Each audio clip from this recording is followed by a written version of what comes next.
The system is built to make it easy for employees compared to an entrepreneur. If you are not anxious already, you get anxious when you're betting on yourself, trusting yourself, and taking the actions that you need to maximize your life. So it's possible. And I just want to use my life as a case study. Hello, welcome back to the channel. So my name is Judith. I walked away from my tech job and away from a big, fat, steady paycheck.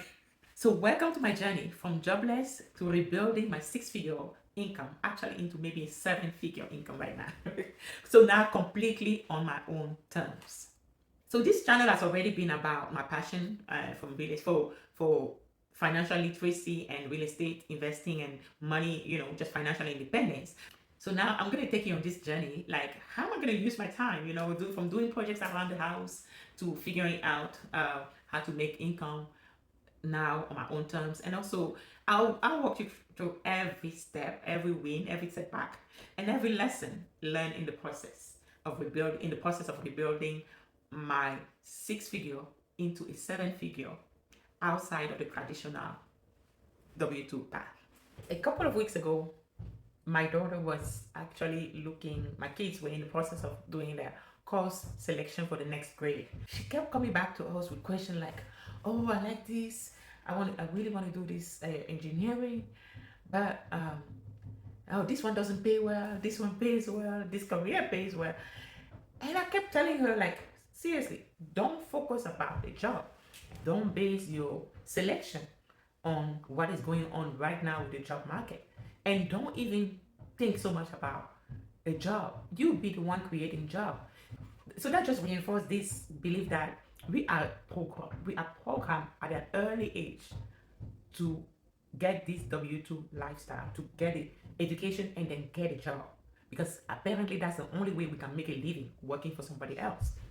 Given my personal background and the fact that for a long time I didn't know what I wanted to do, what career path I wanted to do, and I just kept studying, growing and studying and trying to figure out as opportunity came by. I've never pushed my kids to just go for specific careers. I've always told them what I need you to get is education. Get education, because once you are educated, your brain will figure it out. You are equipped to figure out whatever comes to you, and you'll be able to take opportunities as they come to you. So I was telling my daughter, like, you be the one creating jobs. Why are you worried about the job market right now? But still, she's already into engineering. So I said, find a career that will pay, but it doesn't have to be pay via a job. It just has to be something that has a potential to create a life for you. So I definitely know I'm not the one that put that in their head, because my goal has always been get education, and you will figure it out as you go, because your education will enable you to make the right choices and to have options, to be able to take opportunities and have options. I'm coming to terms with the fact that the system is built to make it easy for employees compared to an entrepreneur. Rental agreements, loans, like mortgage or loan, even your credit score, all these systems are built around the W2. You have to show that you have a stable W2. That's how people trust you. That's how people know that you can meet your commitment. So there's a lot of social reinforcement too with this programming, because in conversation, when some people ask me, what do you do? What type of job do you do? They ask about the benefits. Do you have good benefits? Do you have good PTO or health benefit? They ask about, like, if you're doing something like out of the norm, it's like you're not having a real career. It's a bit like you're just I can say you even look down on, especially if you're not making a lot of money in that other thing. So there's a lot of social reinforcement to keep us programmed for this W2 lifestyle. Not to forget the psychological side of things, because there is so much psychological reinforcement when you have that paycheck in your account every 2 weeks versus not having that stability. Even our financial system favors W2 employee. The whole financial system is designed to support the W2 lifestyle, W2 employees. Because try applying for a mortgage as an employee versus a freelancer or as an entrepreneur.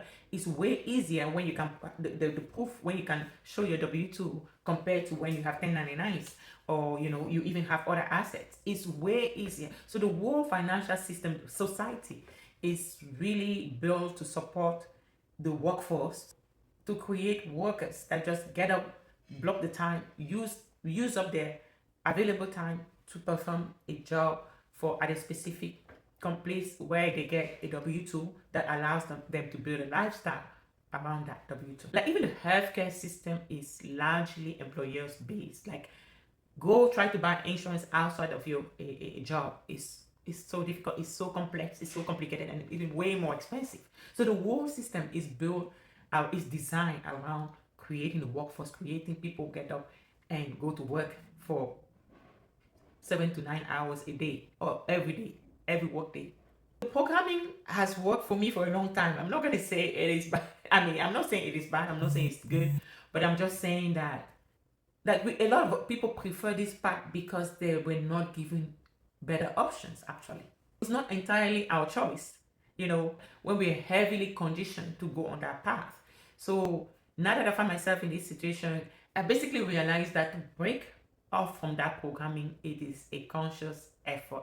It is difficult. It took me time to come to terms with not having that consistent paycheck, that psychological comfort that we get from receiving a paycheck every 2 weeks. Because a regular paycheck creates a sense of predictability, stability. It just keep us in that comfort zone, because it feels a lot harder to go out there and have to create opportunities every day that will generate income versus just free flowing, just enjoying the flow, getting a job that will give you that paycheck every 2 weeks. So there's a lot of psychological empowerment with conditioning also when you get that paycheck, and that's why for me it was hard to let go of that paycheck, even though I could see the potential of all the other things I want to go. It's a real battle it's a real battle in your mind to just say, okay, I'm going to leave that comfort to start now seeking income other ways, and maybe not on a consistent basis. So I'm right now in the process of breaking that programming for myself and telling people that I quit my job, and everybody is baffled. Like, you work from home, you have the stability of a big paycheck, like the comfort, working from the comfort of your home. They don't care if you like it, if you don't like it. It's just stability. It's just comfort. It's just that, how could you let that go? And that built up a level of fear. I mean, if you are not anxious already, you get anxious when people question the decision that you made and even think you're a little bit crazy. We're so used to trading our time for money, and me being free now from that 9 to 5, I'm finding out I have so much time in my hands now. I'm worried about not making good use of it, but at the same time, I am so expectant about what I could do with that time. So at first, I know I decided not to rush into anything, but at the same time, being out of a 9 to 5, you have to work a lot on your mindset, your discipline, and you have to take action. So even though I was still in the stage where I was just reassessing what happened and understanding my emotion, I caught myself like struggling to get out of bed in the morning a couple of days, and I was like, shoot, Judith, you cannot do this. Like, if you have to work for yourself, you have to open the door of your business every day, like as if you have a brick and mortar business. So it is a new conditioning to work for yourself, or to find alternative path than the normal 9 to 5. But it's a conscious effort. It's not something somebody should jump in until they're ready. And I just want to use myself as a case study for somebody who